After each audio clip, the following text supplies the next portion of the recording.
Tough game one. Not much to say outside of that. Let's get into it.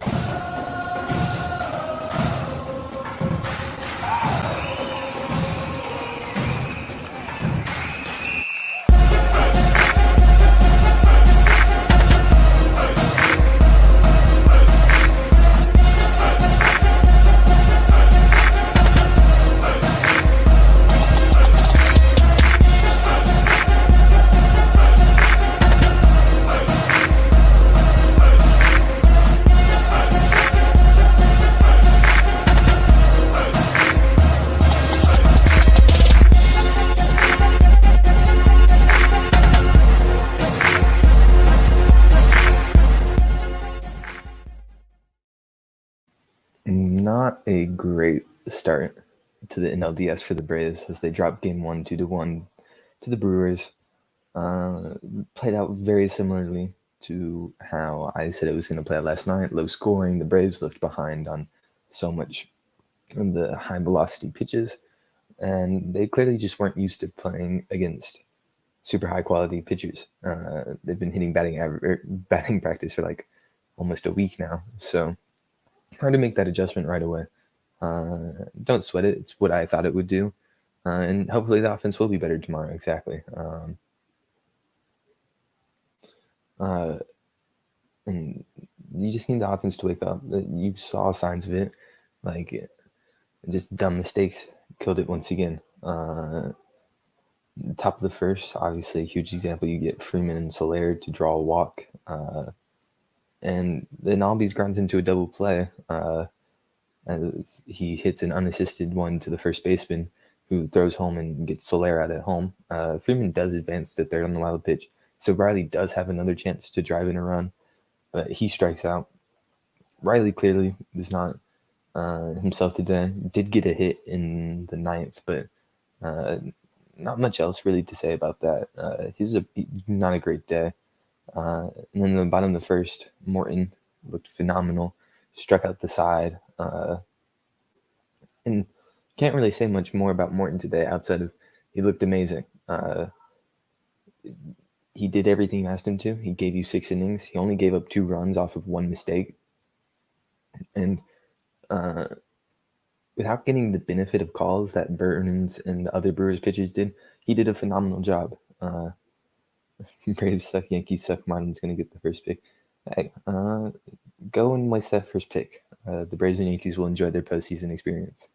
Our bats always go cold in the postseason. I don't know what it is. The postseason is just so difficult because you're facing the most elite of elite teams. And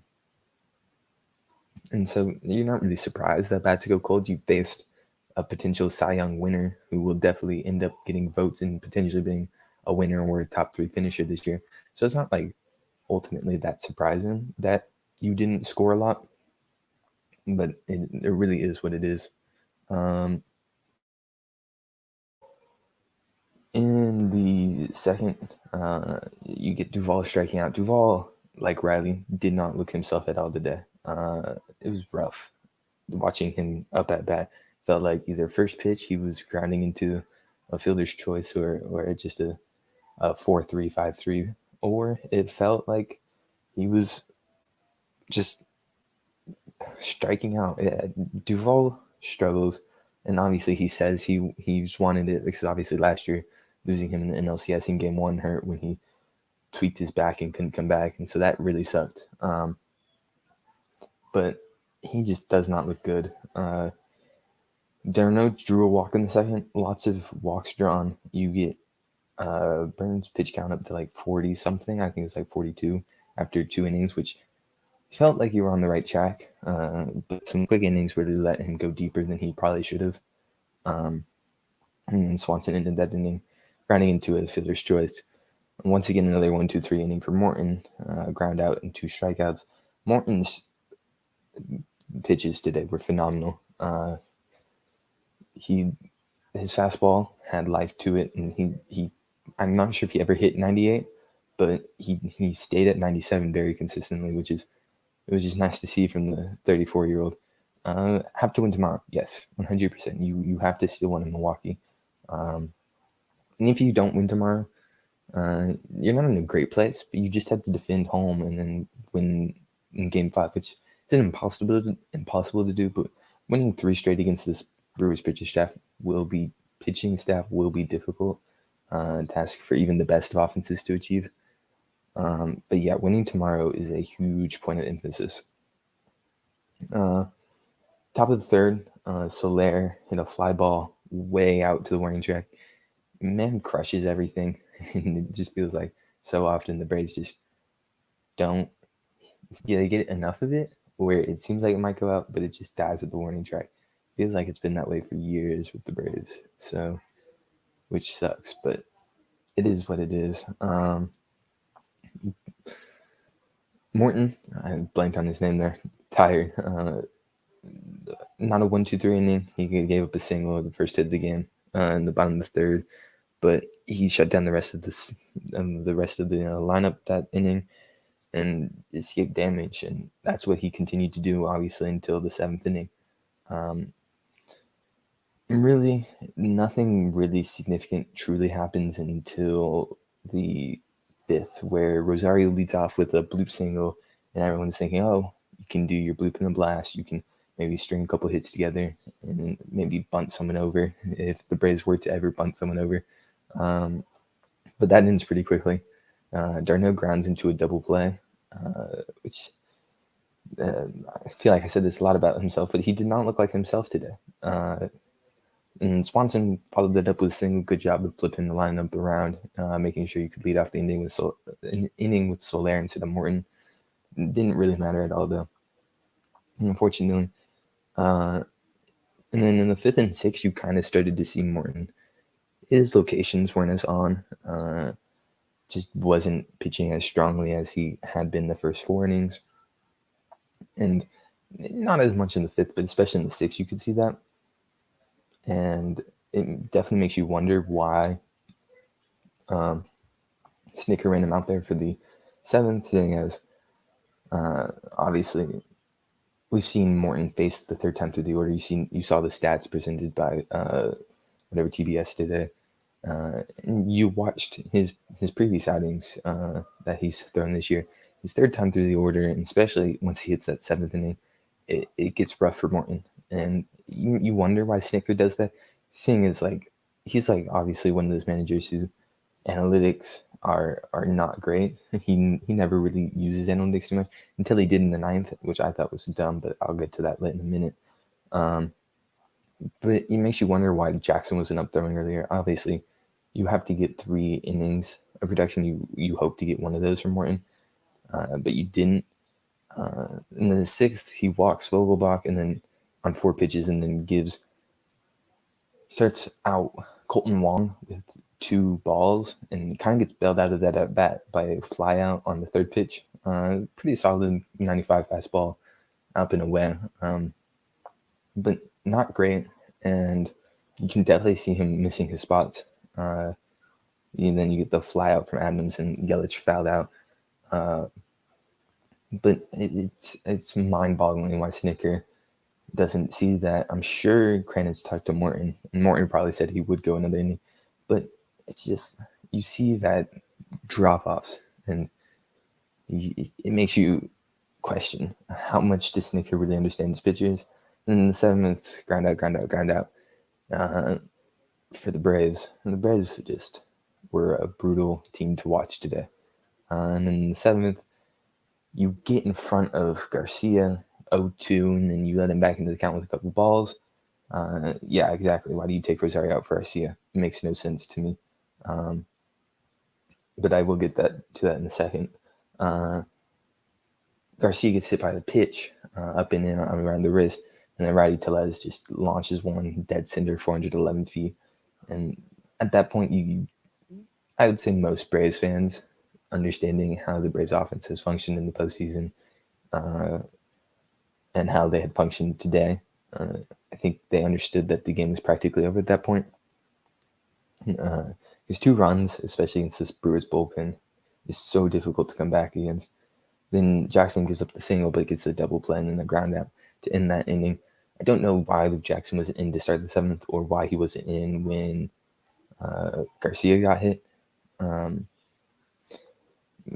snicker. That's all I can say. And then the 8th, you have Darno and Swanson both get out, and then Peterson comes in and pitches for Lou Jackson and hits a home run. And it makes no sense to me why a person with the nickname Jocktober, who's known for having high quality at bats and being amazing in October, doesn't start in the lineup. How does that happen? Because, I mean, it's not like you end up pitching for Rosario anyways later in the game. So have Peterson out there and taking 3 or 4 at bats a game, and that would be so much better than Rosario. In the 8th, you get through that inning without a scratch. Unfortunately, you get through that inning without a scratch. However, it was close to being difficult. Yelich draws the walk with Adams already on base, and but you get Garcia to strike out swinging to end that inning. And then the 9th, Freeman walked, and Freeman had an amazing at bat against Hader. Yeah, that's his name. Amazing at bat. He was able to draw a walk. Tough to lay off those rising fastballs, as you see. The next bat, Albies strikes out swinging, which, surprise, Albies strikes out swinging. Albies struggles so incredibly laying off those rising fastballs, and obviously he launches them. We've seen him launch those fastballs time after time, but it's just so infuriating having to watch him go up and doing that bat and knowing that he's going to keep chasing those pitches because he crushes them, but a majority of the time it doesn't end well for him. Riley first pitch single. You could tell that the motto for the team going after Hader was first pitch stuff. Always want to make sure you get those first pitches. And because Riley gets his first pitch single, and then Freeman swung first pitch, I believe. No, he took first pitch ball, and then he swung second pitch. Albies foul ball on first pitch, and then Riley first pitch single. Unfortunately, then Duvall first pitch, ground out hitter's choice. Luckily, not a double play turn, which is wild. And then the most interesting choice Snicker made all game, despite the pitching controversies and whatever else. Switching Rosario for Arcia is crazy, in my opinion.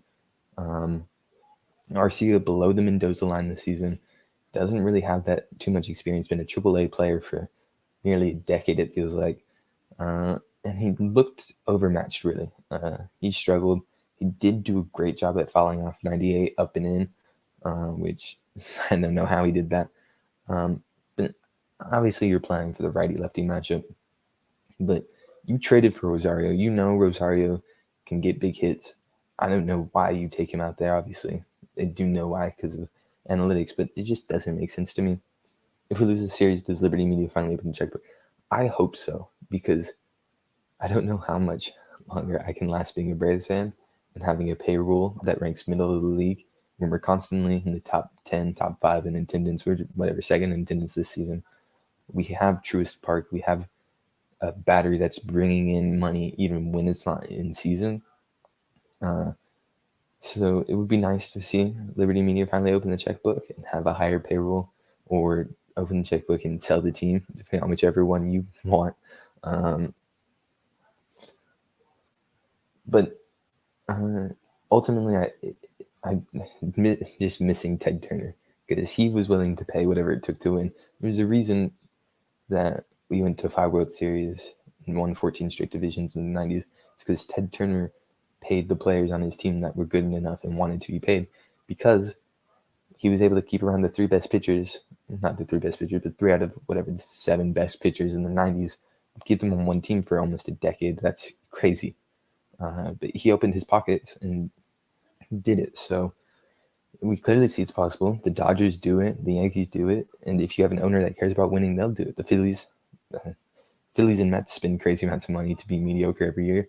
So why don't we spend crazy amount of money to be a postseason contender every year, which we barely spend anything over postseason every year. But if you just increase the payroll, sign big free agents every now and then, especially this season. If we don't sign Freddie Freeman because we are too cheap, I think the Braves lose a lot of the Braves in Liberty Media lose a lot of credibility, especially AA, because Freddie obviously is such an important part of the Braves franchise for the last decade, and then just the best player and most consistent player on the team. Could you imagine Max Scherzer? Yeah, exactly. This year's pitching free agents is like four of the best pitchers from this generation. It's Scherzer and Greinke and I don't remember the other four, but it's like they have a combined like 5 Cy Youngs and crazy amounts of WAR or whatever. And if we were to open our pocketbooks and sign one of them, you go and have you have Max Fried now as your, or not Max Fried, you have Ian Anderson as your 5th arm, because if assuming Soroka comes back. So opening your pocketbooks and paying for high quality relief would be perfect, but that's not going to happen because it's Liberty Media, which absolutely sucks. And it's going to with them owning the team just because of how little they like to spend. A little bit about tomorrow before we head out, because it's going to be a short show tonight. I've got stuff to do. Max Fried will take the mound against Brandon Woodruff. Slight note, not about this game, but about Monday's game, Game 3. Interesting to see Peralta warming up today. It definitely shows that the Brewers manager, blanking on his name now, of course I am, but definitely interesting to see that he's willing to pitch whoever it takes to win, even if it means wasting your starter for one of the days. And obviously, you could just, if he throws whatever 20 pitches in the game or throws 15 pitches warm, you can just say it's a bullpen session or whatever.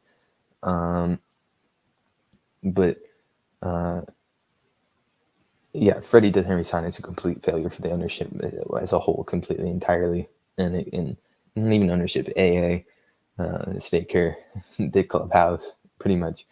If you can't convince Freddie to resign, then you're doing something wrong, clearly.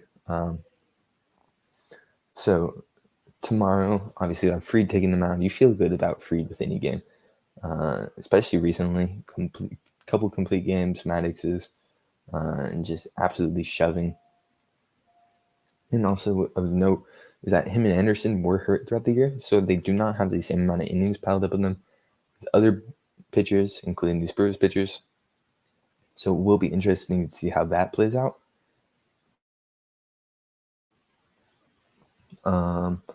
And Woodruff will take the mound for the Brewers. I don't know much about Brandon Woodruff. I'm going to be honest. I know he's a heavy fastball guy, like 26%, I believe, if I'm not mistaken, or 32, something like that. He likes mixing the sinker and the slider in there a lot. And so definitely interested to see how the Braves hit him coming off of a guy that throws 50% cutters. Hader had to throw a lot of pitches tonight, I think almost 20. So I doubt if it's in a closed situation. You might see him tomorrow, but he definitely won't be 100%. High number of pitches for a closer that probably hasn't had to pitch 20 pitches in very many innings this year with how crazy good he's been. The game tomorrow is at 5 compared to 4:30. It's not going to make too much of a difference. I only care about the fact that you have a game at 1 o'clock on Monday. Game at 1 o'clock on Monday is just shameful. Hate being in Atlanta because of that. You're going to need, I think you're going to need to change up the next year, or not next year, next game. I think some slight change of the lineup, going from Woodruff. Why am I blanking on his name? Woodruff, who's a right-hander. You have Woodruff, who's a right-hander, and then Burns, who is a lefty, unless I'm completely mistaken. I think that would be a big change. Maybe you see somewhere in the lineup change. I wouldn't be surprised to see Peterson in the lineup with a righty going tomorrow. Get those lefty-righty matchups going for offensively. And he's just so good in October. Obviously, with his nickname, you've got to be good in October. But so that will be interesting to see if a different lineup card goes out tomorrow. Miss Acuna, though. Soler leading off in the playoffs just isn't the same. He will resign, though, bring back Morton and Darno. Nothing if you don't bring back Fred. Yeah, exactly. You need to bring back Freddie, because you've already signed Morton and Darno to extensions, which Darno for $8 million per year is pretty good, and then Morton for whatever $10 million per year, or is it 2 for 40 or is it 2 for 20? I can't remember now. I think it's 2 for 20. $10 million a year for Morton is crazy. And obviously Acuna locked up, and all these locked up for super cheap for the next decade almost. So you had to, if it takes paying Freeman a lot to keep him, you do it because you have the money to do it because you're saving so much on other key contributors to the team. And then, so I wouldn't be surprised to see Peterson in the lineup tomorrow. Maybe you see Duvall move down in the lineup a little bit. But I wouldn't be certain about that. And yeah, probably Rosario doesn't get the start anymore, and you keep Soler in the leadoff, and you have Peterson play left, or Soler play left, and Peterson to right. Either way, though, if Peterson doesn't start tomorrow, I think that's a bad call by Snicker, because it's so important that you have your best players in October, but because it's Snicker, he doesn't, and it's annoying. But disappointing game today. Got to bounce back tomorrow. The best part about baseball is that it's never a single elimination game unless you're in the wild card, and you've almost always got a game the next day to bounce back with. So you got to bounce back tomorrow, get the win, come home 1-1, and you've done your job. You've done your job, because then you just need to protect your home, and boom, you're in NLCS. Much, much easier said than done, though. Hopefully the Braves can pull it out, though, and we'll be much more joyous tomorrow. Peace.